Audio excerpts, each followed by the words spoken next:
Fazat e krijimit dhe e zanafillës së njeriut.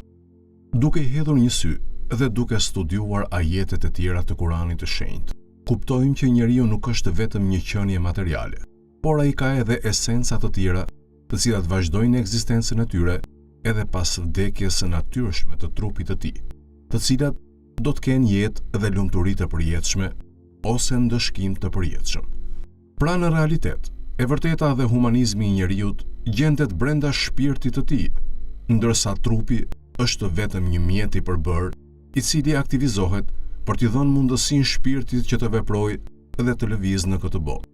Ai që përsosi krijimin e çdo sendi, e krijimin e njeriut e filloi nga balta. Pastaj, bëri që pasardhësit e tij të rrjedhin prej një pike uji të dobët. Mandej, ai e formoson atë në barkun e nënës dhe nga ana e vet i jep shpirtin atij.